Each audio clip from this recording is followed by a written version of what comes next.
সাহায্য দিবলৈ আহি মই এটা কথা লক্ষ্য কৰি আছোঁ, খুব বদনাম গাই থৈ যায়। মইতো ৰিকুৱেষ্ট কৰোঁ বদনাম নাগাব, কাৰণ এই মানুহখিনিহে গম পায়, ভুক্তভোগীয়ে গম পায় যিখিনি পৰিস্থিতিত যি পৰিস্থিতি হয়, যিসকলে মানে সেই পৰিস্থিতিৰ লগত মোকাবিলা কৰে, সেই ৰাইজেহে গম পায়। বহুতে আহে সাহায্য দিয়ে, তাৰপিছত বদনাম গাবলৈ আৰম্ভ কৰি দিয়ে, গাড়ীয়ে গুচিছে, কিবা কৰিছে, এইটো লৈছে সেইটো লৈছে, মানুহবিলাকৰ ব্যৱহাৰ বেয়া। আমি কিন্তু তেনেকুৱা সন্মুখীন নহ'লোঁ, সেইকাৰণে ভাল লাগিছে। অন্ততঃ এই সাহায্য দিব আহি সেই বদনামটো নকৰিব। বেয়া লাগিছে ইয়ালৈ আহি দেখিছোঁ যে খেতিপথাৰটো শেষেই, দুবেলা দুমুঠি খাবলৈ আমিনো কি কৰিব পাৰোঁ, সাধাৰণ খেতিয়কৰ জীয়ৰী। আৰু অহা বছৰলৈ দুবেলা দুমুঠি যাতে খাব পাৰে, তাৰ কাৰণে আমি এইটো পদক্ষেপ ল'লোঁ। আৰু ইয়াতে আমি ৰুলোঁ, অলপ কঠীয়া দিলোঁ বাৰু। হিমাংশু দাই ক'ত কাক কেনেকৈ দিয়ে আমি সেইখিনি নাজানো, দাদাকে দায়িত্ব দিছোঁ। আৰু যথেষ্টখিনি ভাল লাগিছে ইয়াতে আহি দেখিলোঁ, মানে দুখো লাগিছে, বেয়াও লাগিছে, উপায়তো নাই। প্ৰকৃতিয়ে ধনী দুখীয়া একো নাচায়, সকলো চিন নাইকিয়া কৰি থৈ গৈছে। একমাত্ৰ প্ৰকৃতিয়েহে যদি তেনেকুৱা কাম কৰিব পাৰে, নহ'লেতো আমাৰ মানুহবোৰ ধনী বুলি কিছুমান বহুত অহংকাৰীও থাকে, দুখীয়া বুলি কিছুমানে বেয়াও পায়, তেনেকুৱা হয়। আমাৰ নিচিনা সাধাৰণ খেতিয়কৰ মানুহখিনিক মানুহ বুলি আচামে নাভাবে, তেনেকুৱাও হয়। যি কি নহওক, বেয়া চেয়া নাপাব, সকলোৱে পাব। আৰু আপোনালোকৰ আশীৰ্বাদত আজি এইকণ কৰিব পাৰিছোঁ। যিসকলে আমাক কঠীয়া দি সহায় কৰিছে, কঠীয়া তোলাত হওক, দিয়াত হওক, ইয়ালৈ আহিবলৈ ব্যৱস্থা কৰি দিয়া হওক, সকলোকে বহুত বহুত ধন্যবাদ জনাইছোঁ। আৰু এই চগতে পুনৰবাৰ হিমাংশুক দাক ধন্যবাদ জনাইছোঁ এইকণ ৰুবলৈ সুযোগটো দিয়াৰ বাবে। এতিয়া আমি আজিলৈ সামৰিছোঁ, কাৰণ সন্ধিয়া হ'ল।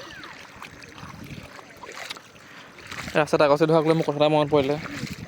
বহুতে কৈ থাকে লাঠি লৈ ৰখি থাকে, এই কিবা কিবি আমাক যাব নিদিয়ে, সোমাব নিদিয়ে। মই এতিয়ালৈকে 3বাৰ আহিলোঁ দেই, কৈ দিছোঁ আৰু কথাটো। কিন্তু আজিলৈকে ক'ৰবাত আমাক লাঠি লৈ আগচি ধোৱা কিবা দেখা নাই। কিছুমানে মানে অলপ জোখতকৈ বেছিয়ে কৈ দেখায়। এতিয়া যদি তাত ক'বলৈ যাওঁ কথাটো, সিহঁতি আকৌ তাত আকৌ আপোনাৰ এক্সট্ৰাকৈ কিবা এটা ক'ব। কোনোবাই খাবলৈ পোৱা নাই, কোনোবা মানে এইখিনি সময়ত কাৰ কি হৈ আছে সেইটো এই ৰাইজসকলেহে গম পায়। সেইকাৰণে কিবা এটা ক'লেও আপোনালোকে সেইবোৰ ধৰি নাথাকিব। আমাৰ একে বাই ভনী, ককাই ভাই কিমান পানীত খাৰ হৈ গৈছে, কিমান উঠি গৈছে, কিমান মৰিছে, ঘৰ দুৱাৰৰ পৰা আদি।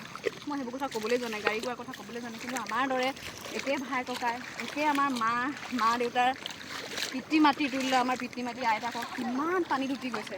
এতিয়াও বহুতো মৃতদেহ পাবলৈ পোৱাই নাই, চিনাক্তকৰণেই কৰিব নোৱাৰি। ক'ত কেনেকৈ কিমান মানুহ হৈ আছে এতিয়াও হিচাপেই নাই। তেনেস্থলত এনেকুৱা জেগা এডোখৰলৈ আহি কেনেকৈ আপোনালোকে বদনাম গাবলৈ মন যায়। মানে কিছুমানে যে মানে যিসকলে কয়, সেইসকলক কৈছোঁ, বিনম্ৰ অনুৰোধ জনাইছোঁ, এনেকুৱা জেগালৈ আহিলে বদনাম নাগাব। বেয়া লাগে ইয়ালৈ আহি পেলাই, মানে ইয়ালৈ এই পৰিস্থিতিবিলাক দেখা পাছতো কেনেকৈ মানে মানুহবোৰ বেয়া বুলি ক'বলৈ মন যায় বাৰু, কওকচোন। যিসকলে কৈছিলে পানী শুকুৱাই নাই, তহঁতি কিহৰ কঠীয়া নিয়, এয়া দেখাই দিছোঁ দেই। পানী শুকালে ইয়াত অকল পলস দেই, আমি নিজ ইচ্ছামতে আহিছোঁ। আৰু শিৱসাগৰ ৰাইজৰ মৰম বহুতেই বেছি বেলেগ, বহুত বেছি ভাল পায় মোৰ আগৰ পৰাই। মই জানো, শিৱসাগৰ বুলি নহয় দেই, এইটো কথা ক'লে বেয়া হ'ব। শিৱসাগৰ, যোৰহাট, চৰাইদেউ, গোলাঘাট, ধেমাজি সকলোৱে ভাল পায়। কিন্তু এইটো ছাইডে আমি ইমান অহা নহয়। শিৱসাগৰ ইয়াত দ্বিতীয়বাৰ আহিছোঁ, যথেষ্ট মৰম পাইছোঁ, আগতেও পাইছোঁ, এতিয়াও পাইছোঁ। আৰু আগলৈ যাতে এনেকৈ মৰম চেনেহ দি আগুৱাই লৈ যায়।